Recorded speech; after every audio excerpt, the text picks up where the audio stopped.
Halo, selamat datang di Senjani Story. Tempatnya cerita-cerita horor kisah nyata. Sebelum kita mulai ceritanya, tulis dulu di kolom komentar, kamu nonton dari kota mana nih? Kita pengen tahu, siapa tahu kita satu kota. Dan jangan lupa untuk tekan tombol subscribe dan nyalakan lonceng notifikasinya, biar kamu nggak ketinggalan cerita seru lainnya. Yuk, langsung aja kita mulai ceritanya. Namanya Pak Ardi. Usianya sekitar 50-an. Ia sudah bekerja sebagai agen properti selama lebih dari 20 tahun. Wajahnya ramah, suaranya tenang, dan tutur katanya sopan. Tapi sore itu, ketika ia menunjukkan sebuah rumah di pinggiran kota kepada sepasang suami istri muda, Dimas dan Rani, ada satu hal yang ia sembunyikan. Rumah itu tampak biasa saja. Cat dindingnya sudah mulai pudar, bagian depan rumah ditumbuhi semak liar yang tak terurus. Namun, ukurannya cukup luas dan harganya jauh lebih murah dibandingkan rumah lain di kawasan itu. Bahkan lebih murah dari rumah-rumah yang jauh lebih kecil di gang sempit. Dimas dan Rani baru saja memiliki anak perempuan berusia 5 tahun bernama Naya. Mereka butuh rumah yang lebih besar karena sebelumnya hanya tinggal di kontrakan kecil. Maka ketika ditawari rumah itu, mereka merasa seperti mendapat durian runtuh. Ini rumah warisan. Ahli warisnya tinggal di luar negeri dan butuh uang cepat. Makanya dijual murah, kata Pak Ardi sambil tersenyum, seolah berusaha menutupi sesuatu. Tanpa berpikir panjang, Dimas dan Rani memutuskan membeli rumah itu. Lokasinya strategis, dekat sekolah dan pasar, dan terlihat seperti tempat yang ideal untuk membesarkan anak. Tak butuh waktu lama, mereka pindah dan menempati rumah itu sepenuhnya. Hari-hari pertama berjalan cukup lancar. Walau masih banyak yang perlu direnovasi, mereka merasa bersyukur bisa punya rumah sendiri. Tapi, sejak malam pertama, Naya mulai bertingkah aneh. Tadi ada mbak-mbak di depan kamar mandi.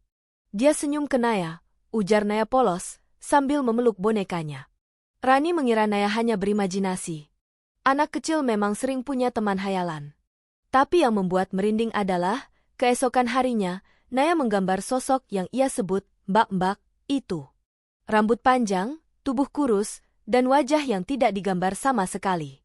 Hanya ruang kosong. Apa ini? Tanya Dimas sambil menunjukkan gambar itu ke Rani.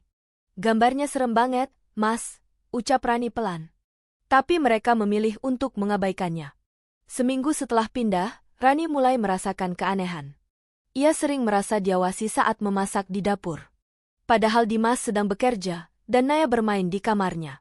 Kadang, suara langkah kaki terdengar dari loteng. Tapi saat Dimas memeriksa, tak ada apa-apa di sana selain debu dan sarang laba-laba.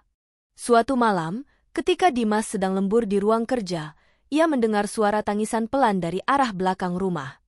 Ia sempat berpikir itu suara Naya, tapi saat mengecek kamarnya, Naya sedang tertidur pulas.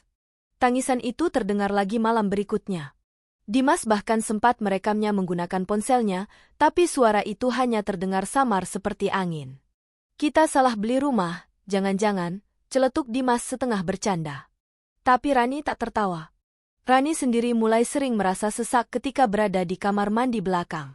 Lampu sering berkedip dan air dari keran kadang berbau aneh.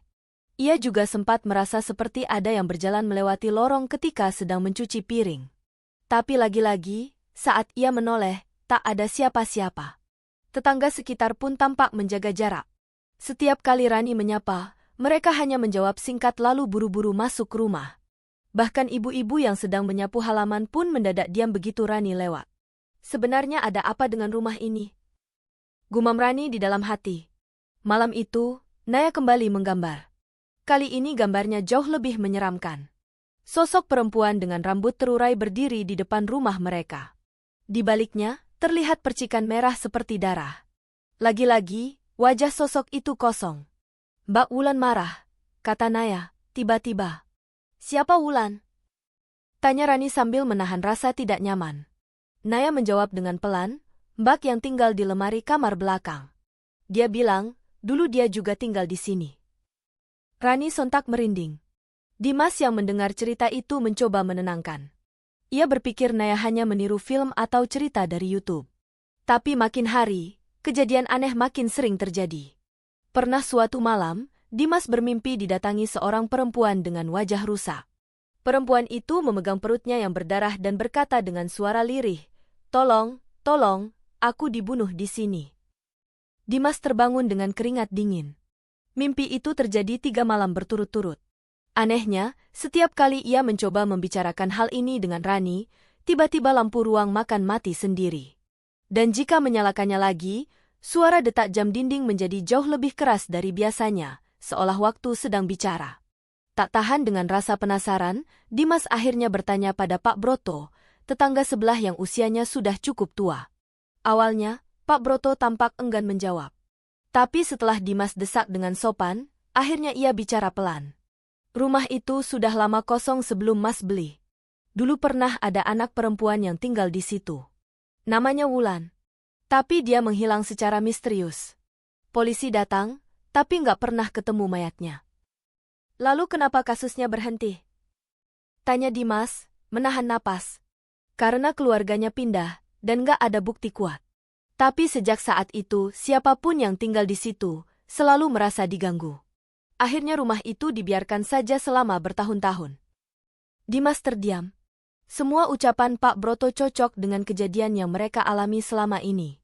Sementara itu di rumah, Rani menemukan bahwa pintu lemari kamar belakang terbuka sendiri, meski sebelumnya sudah ia kunci rapat. Dan di dalamnya, ada goresan-goresan aneh di dinding lemari, seperti bekas tangan yang berdarah. Malam itu, suasana rumah terasa berbeda. Udara begitu dingin, padahal cuaca di luar cukup hangat. Rani menutup jendela dan mencoba memeluk Naya yang sedang tertidur, namun tubuh anak itu menggigil tanpa sebab. Ia tampak gelisah, berkeringat dingin meski kipas tidak menyala. Pukul 2 dini hari, Rani terbangun karena suara pintu lemari kamar belakang yang berderit. Ia yakin sudah menguncinya setelah menemukan goresan aneh di dalamnya siang tadi. Dengan langkah pelan, Rani menghampiri pintu kamar dan mengintip ke dalam lorong gelap. Samar, ia mendengar suara seperti seseorang yang berbisik. "Buka, tolong buka." Rani mematung. Suara itu berasal dari lemari. Dengan tangan gemetar, ia membangunkan Dimas. "Mas, ada suara di kamar belakang." "Lemarinya kebuka lagi," bisiknya. Dimas yang masih mengantuk mengangguk pelan, lalu mengambil senter dari laci. Mereka berdua berjalan pelan ke kamar itu. Lorong menuju kamar belakang sepi, hanya suara detik jam dan langkah kaki mereka sendiri yang terdengar. Saat sampai di depan pintu, Rani menarik napas dalam. Ia tak berani membuka sendiri, jadi Dimas yang memutar gagangnya. Ruangan itu gelap dan dingin. Pintu lemari di sudut kamar terbuka lebar, menganga seperti mulut besar yang sedang menunggu. Dimas menyorot ke dalam lemari. Tidak ada apa-apa. Namun, saat ia memeriksa dinding belakang lemari, ia melihat bekas goresan baru, lebih dalam dari sebelumnya. Seolah seseorang benar-benar mencakar dengan penuh amarah atau ketakutan. Dan di lantai lemari, ada bekas tanah bercampur air. Seperti bekas kaki seseorang yang basah. "Ini seperti ada yang keluar dari lemari," gumam Dimas. Rani semakin ketakutan. Ia mengajak Dimas kembali ke kamar dan memutuskan untuk mengunci kamar belakang untuk sementara waktu. Pagi harinya, Naya bangun dengan wajah pucat. Ia langsung berkata, "Mbak Wulan marah, MAH. Semalam dia nggak bisa masuk karena dikunci. Tapi dia tetap duduk di pojok kamar kita." Dimas dan Rani saling pandang. Mereka yakin, Naya tidak pernah tahu kalau semalam mereka mengunci kamar belakang. Tapi ucapan Naya terlalu tepat, terlalu rinci. Hari itu, mereka memutuskan memanggil tukang untuk mengecek seluruh bagian rumah, terutama kamar belakang. Mereka beralasan ingin merenovasi agar lebih terang dan aman untuk Naya. Tukang yang memeriksa bagian lemari terlihat bingung. Ia berkata, "Pak, ini lemari bekas, tapi tembok belakangnya kayak tembok palsu. Ada lapisan semen tambahan, nggak rapi pula. Kayak ada yang ditutupin." Dimas terdiam. Hatinya mulai tak tenang. Saat sore menjelang, Naya kembali menggambar. Kali ini, ia menggambar sebuah lemari dengan tangan keluar dari dalamnya. Di tangan itu, tergenggam secarik kertas kecil bertuliskan, "Aku tak ingin menakuti. Aku hanya ingin ditemukan." Gambar itu membuat Rani menangis diam-diam. Malamnya, saat mereka sedang makan malam, tiba-tiba listrik rumah padam. Padahal rumah tetangga masih terang. Dimas mengecek saklar, tapi semuanya dalam keadaan normal. Tiba-tiba dari arah kamar Naya terdengar suara tawa kecil. Seperti suara anak-anak, tapi pelan dan serak. Dimas langsung berlari ke kamar anaknya dan menemukan Naya sedang menatap ke pojok langit-langit kamarnya. "Ada Mbak Wulan," katanya pelan. "Dia lihat kita." Dan saat itu juga, pintu kamar tertutup sendiri dengan suara keras, seperti ditendang dari luar. Dimas menarik Rani dan Naya keluar dari kamar. Mereka bertiga tidur bersama di ruang tengah malam itu. Televisi dibiarkan menyala meski tak ada yang menonton. Mereka tak ingin rumah itu terlalu sunyi. Pukul 3 pagi, Rani bermimpi buruk. Dalam mimpinya, seorang perempuan berambut panjang, berwajah rusak, duduk di lemari dan terus menangis. Darah mengalir dari kepalanya, dan dia memeluk perutnya yang tampak terluka. Dengan suara yang lemah, ia berkata, "Tolong, aku dibunuh di sini. Aku dikubur di rumah ini." Saat Rani terbangun, ia melihat Naya masih tertidur, tapi air mata mengalir dari sudut matanya. Pagi harinya, mereka sepakat untuk kembali ke Pak Broto, tetangga tua yang kemarin bicara soal kejadian lama. Namun, Pak Broto terlihat ragu untuk melanjutkan ceritanya. "Aku sudah terlalu tua untuk ikut campur," katanya. "Tapi kalau kalian memang mau tahu, coba cari tahu siapa yang tinggal di rumah itu tahun 2005. Ada nama yang harus kalian tahu, Reno." Dimas mencatat nama itu. Ia tahu, semakin dalam ia menyelidiki, akan semakin banyak hal yang terungkap. Tapi ia juga sadar, jika rumah ini benar menyimpan mayat seseorang, maka arwah itu tidak akan pernah tenang sebelum ditemukan. Dan satu hal yang mulai mereka yakini, arwah itu tidak sedang menakut-nakuti. Ia sedang meminta pertolongan. Hari itu, Dimas tidak pergi bekerja. Ia menghabiskan pagi dengan menelusuri berkas-berkas lama rumah yang ia simpan di laci dapur. Ia berharap menemukan sesuatu, apapun, yang bisa menjelaskan siapa Reno, atau apa hubungan nama itu dengan rumah mereka. Sementara itu, Rani mengawasi Naya yang mulai terlihat lebih murung. Anak itu lebih sering diam, tidak seperti biasanya yang ceria dan banyak bicara. Ia bahkan menolak makan dan hanya ingin duduk di depan lemari mainannya, menatap kosong ke depan. Dia bilang, "Sudah tidak sabar," bisik Naya tiba-tiba. Suaranya seperti bukan suara anak 5 tahun, lebih berat dan pelan. Rani merinding. Sorenya, tukang bangunan yang mereka panggil beberapa hari lalu kembali untuk mengecek tembok belakang lemari. Kali ini, Dimas memintanya membongkar sebagian tembok untuk mengecek lapisan semen aneh yang terlihat dari dalam lemari. Butuh waktu sekitar 1 jam sampai lapisan semen itu mulai terkelupas. Begitu terbuka sebagian, terlihat bekas dinding yang jauh lebih tua di belakangnya, terasa seperti ada sesuatu yang ingin disembunyikan di balik lapisan baru. Tukang itu mengerutkan dahi. "Ini aneh, Pak. Kayaknya ini dulunya bukan tembok, tapi kayak pintu yang disemen." Dimas menyorot senter ke dalam celah. Seketika ia mundur 1 langkah. Di dalam celah kecil itu, ia melihat sesuatu yang menempel di dinding lama. Seperti bercak darah. "Pak, ini bau amis. Kayak bau darah lama," gumam tukangnya.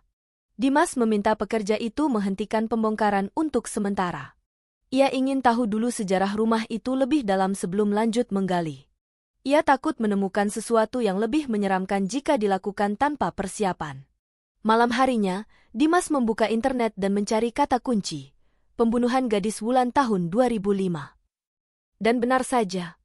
Ia menemukan artikel lama, hanya 1, dari blog warga yang sudah lama tidak aktif. Artikel itu menceritakan tentang hilangnya seorang siswi SMA bernama Wulan. Ia dikenal sebagai anak pintar, pendiam, dan sangat jarang keluar rumah. Dalam tulisan itu disebutkan bahwa Wulan terakhir terlihat oleh tetangganya pada malam Jumat saat berjalan pulang dari warung. Setelah itu, ia menghilang tanpa jejak. Polisi sempat menyelidiki, bahkan memeriksa beberapa orang dekat, termasuk pacarnya sendiri, seorang pria bernama Reno, tapi karena tidak ditemukan mayat, kasus itu dianggap hilang sukarela dan ditutup. Dimas terdiam lama. Semua ini mulai masuk akal. Wulan tidak pernah pergi.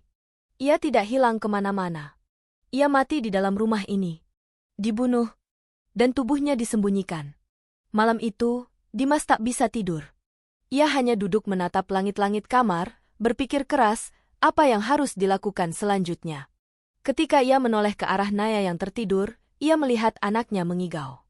Jangan, tolong, jangan tutup lagi, dingin, aku belum bisa pergi.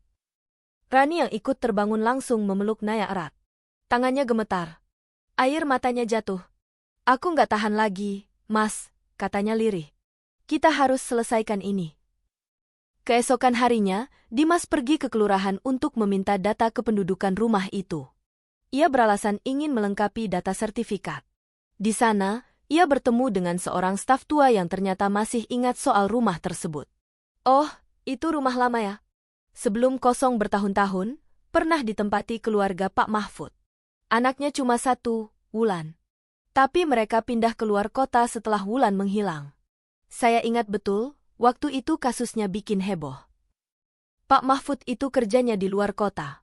Katanya anaknya dekat dengan seseorang, tapi keluarganya nggak setuju. Lalu, Wulan menghilang. Semua orang curiga sama pacarnya, Reno. Dimas mencatat semua informasi itu. Bahkan dia berhasil mendapat alamat lama keluarga Wulan dari catatan kelurahan. Sementara itu di rumah, Rani mulai membersihkan kamar belakang yang selama ini dibiarkan terbengkalai.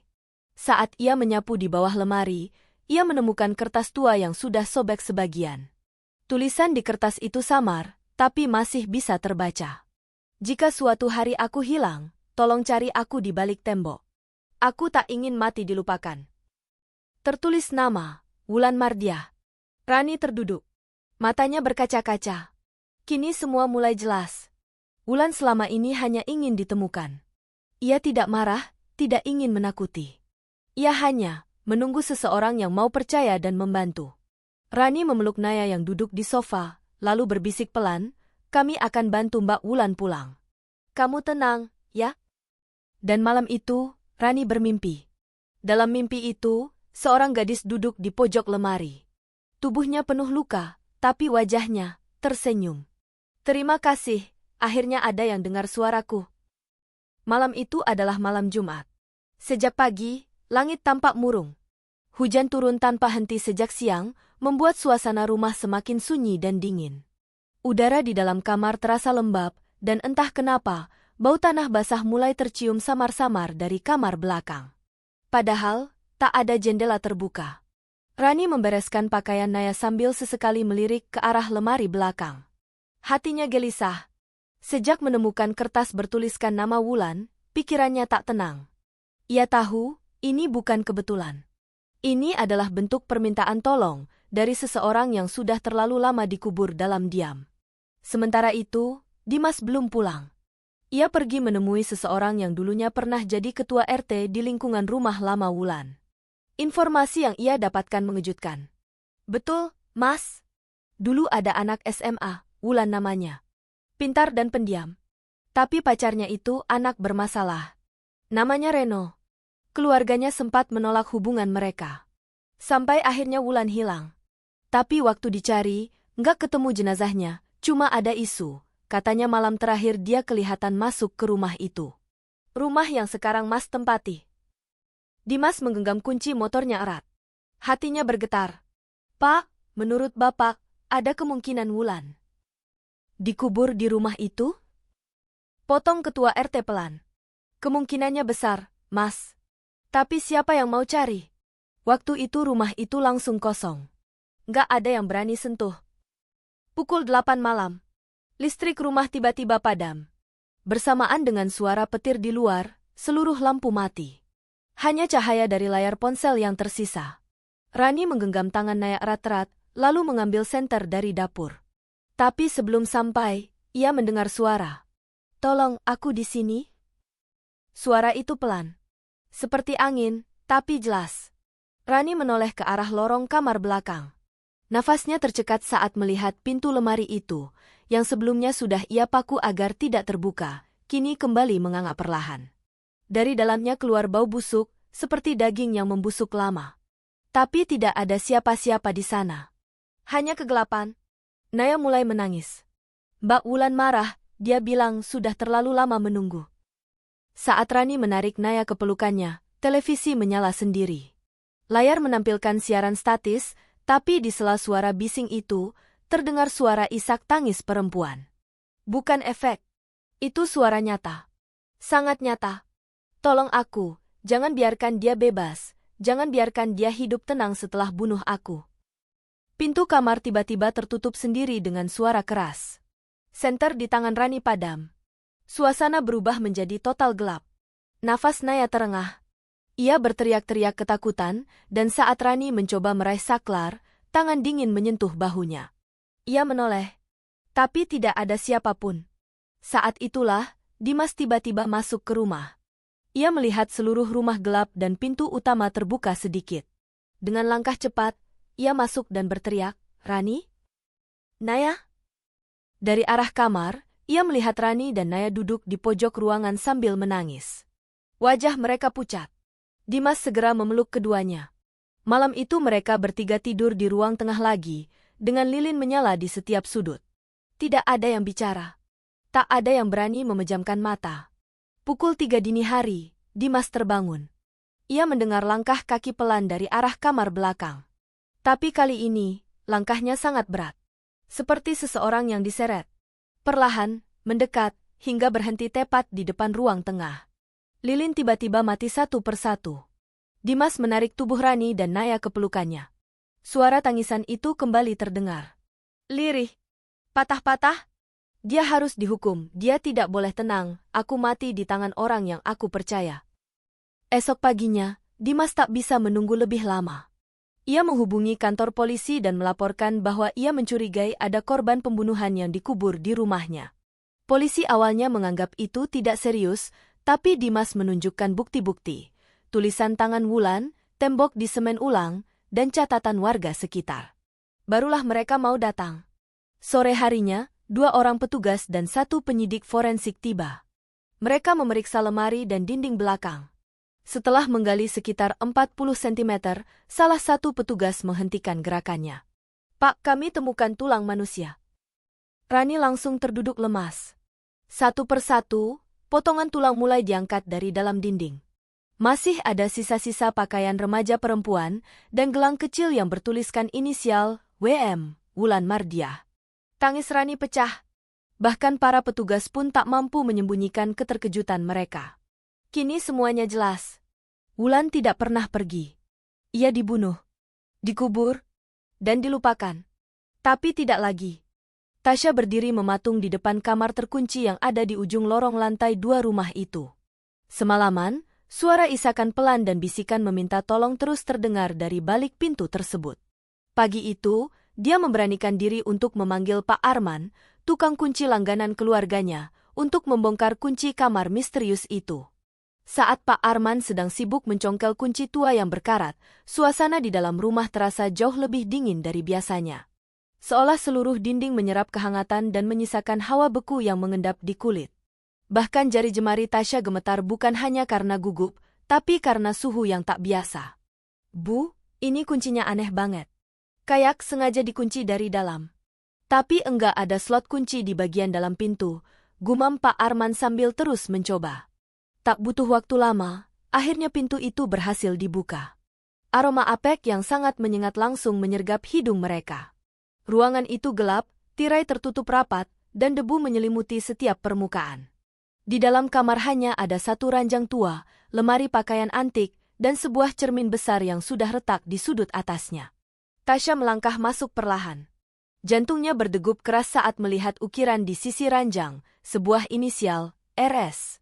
"Apa ini ruangan seseorang yang pernah tinggal di sini?" Gumamnya pelan. Namun yang membuat bulu kuduknya meremang adalah lukisan di atas ranjang. Potret seorang perempuan muda berambut panjang, mengenakan gaun putih, dengan tatapan kosong dan senyum yang nyaris tak terlihat. Matanya seolah mengikuti setiap gerakan Tasya. Malamnya, Tasya tak bisa tidur. Ia kembali bermimpi. Tapi kali ini tidak berada di tempat asing. Dalam mimpinya, ia berada di dalam kamar itu. Ia melihat perempuan yang sama dari lukisan, berdiri di depan cermin, menyisir rambutnya dengan tatapan kosong, lalu berbalik dan menatap Tasya. "Aku tidak bunuh diri," bisiknya. "Aku dibunuh?" Tasya terbangun dengan napas tersengal. Jantungnya berdetak sangat kencang. Keringat dingin mengucur deras dari pelipisnya meski udara di kamar sangat dingin. Ia langsung menuju kamar itu lagi. Kali ini, Ia berdiri di depan lukisan perempuan tersebut dan berkata pelan. Aku percaya kamu. Tapi aku harus tahu semuanya. Seketika, lampu kamar berkedip dan cermin besar di ruangan itu retak sedikit lebih dalam, membentuk pola seperti guratan jari. Tasya melangkah mundur, ketakutan, tapi dalam benaknya, ia sudah tak bisa berpaling. Ia tahu, semua petunjuk menuju satu hal. Perempuan itu ingin dibantu. Keesokan harinya, Tasya membawa foto lukisan itu ke RT setempat, Pak Mulyadi. Pria tua itu menatap foto tersebut dengan mata membelalak. Ya Allah, ini Ratri, anak kos yang dulu tinggal di rumah itu sebelum tragedi itu. Tasya terkejut. Tragedi apa, Pak? Pak Mulyadi menelan ludah. Wajahnya berubah serius. Ratri ditemukan gantung diri di kamar itu puluhan tahun lalu. Tapi desas-desus warga bilang, dia nggak mungkin bunuh diri. Soalnya malam sebelum kejadian, banyak yang dengar dia teriak-teriak minta tolong. Tasya diam. Tangannya mencengkeram foto itu erat-erat. Dan satu hal lagi, Mbak Tasya, lanjut Pak Mulyadi lirih, jenazahnya ditemukan oleh pemilik rumah sebelumnya. Tapi anehnya, pemilik rumah itu pindah ke luar negeri seminggu setelah kejadian. Seperti kabur. Tasya tahu, ini bukan sekadar mimpi buruk. Ia sadar sekarang bahwa ia sudah terlalu dalam terlibat. Ratri ingin sesuatu. Keadilan. Dan rumah itu menyimpan rahasia yang jauh lebih kelam dari yang dibayangkan. Malamnya, Tasya menyalakan lilin di kamar misterius itu. Ia duduk bersila dan membuka jurnal tua yang ia temukan di laci meja, ternyata milik Ratri. Dalam lembaran terakhir, tertulis, "Kalau aku mati, tolong selamatkan aku. Aku enggak kuat lagi disiksa." Dia bilang kalau aku cerita, aku akan dikubur tanpa nama. Tapi aku harus tinggalkan jejak. Jejak ini untuk orang yang cukup berani mendengar. Air mata Tasya mengalir. Ia menutup jurnal itu sambil berbisik. Aku dengar kamu, Ratri. Aku janji, aku akan bantu. Dan malam itu untuk pertama kalinya, sosok Ratri muncul di hadapan Tasya. Berdiri di pojok kamar, dengan mata kosong namun tenang. Tidak menyeramkan, hanya terlihat sangat sedih. Setelah penyelidikan kecil-kecilan dan laporan warga sekitar, polisi mulai menggali halaman belakang rumah. Awalnya mereka ragu, tapi keyakinan Pak Naryo dan bukti-bukti yang kami kumpulkan membuat mereka setuju mencoba. Hari itu, tanah basah digali. 1 lapis, 2 lapis, hingga akhirnya bau busuk menyengat keluar dari dalam tanah. Seorang petugas tiba-tiba berteriak, "Ada sesuatu di sini." Mereka mengangkat sesuatu dari dalam tanah, tulang belulang manusia. Terkubur rapat, dibungkus plastik yang sudah hampir hancur. Setelah penyelidikan lanjutan, terungkap fakta mencengangkan. Tulang-tulang itu milik seorang wanita muda bernama Laras, yang dilaporkan hilang lebih dari 10 tahun lalu. Ternyata, Laras adalah kekasih gelap dari pemilik rumah sebelumnya. Saat wanita itu menuntut dinikahi dan mengancam membongkar hubungan mereka, pria itu panik dan membunuhnya dalam amarah. Jenazahnya dikubur diam-diam di belakang rumah, sementara sang pembunuh menjual rumah dan pindah entah kemana. Berita ini menghebohkan warga sekitar. Semua media lokal datang. Tapi yang lebih penting, kami akhirnya tahu siapa perempuan bergaun putih yang selama ini menghantui rumah. Itu bukan arwah jahat. Itu arwah Laras yang hanya ingin keadilan. Malam itu, rumah kami mendadak hening. Tak ada suara tangisan, tak ada langkah-langkah. Bahkan udara dingin pun menghilang. Sejak ditemukannya tulang belulang itu dan identitas Laras terungkap, rumah tua yang kami tempati perlahan-lahan berubah. Tidak lagi terasa berat. Tidak ada lagi yang mendobrak pintu saat malam, tidak ada bau anyir darah. Hanya keheningan. Dan rasa lega. Kami memutuskan untuk mengadakan doa bersama di rumah itu. Bukan hanya untuk Laras, tapi juga untuk siapapun yang pernah menderita di tempat ini. Warga datang. Pak Ustaz memimpin doa, dan malam itu suasana penuh haru. Ibu-ibu menangis saat membaca Yasin. Ada yang mengaku sempat melihat Laras lewat jendela di masa lalu, tapi tak berani bicara. Aku berdiri di depan pintu rumah, menatap ke halaman belakang yang kini dipenuhi bunga dan dupa. Tempat Laras ditemukan, kini jadi taman kecil untuk mengenangnya. Dia hanya butuh ditemukan, ujar Pak Naryo pelan di sebelahku. Butuh keadilan. Butuh didengar. Malam itu aku bermimpi. Mimpi yang terasa sangat nyata. Laras datang menghampiriku. Wajahnya tidak lagi dipenuhi darah seperti sebelumnya. Kini ia tampak cantik, damai. Ia berdiri dalam cahaya remang dan tersenyum tipis. "Terima kasih," katanya lirih. "Akhirnya, aku bisa pulang." Lalu ia perlahan-lahan memudar, seperti kabut pagi yang hilang tersapu matahari.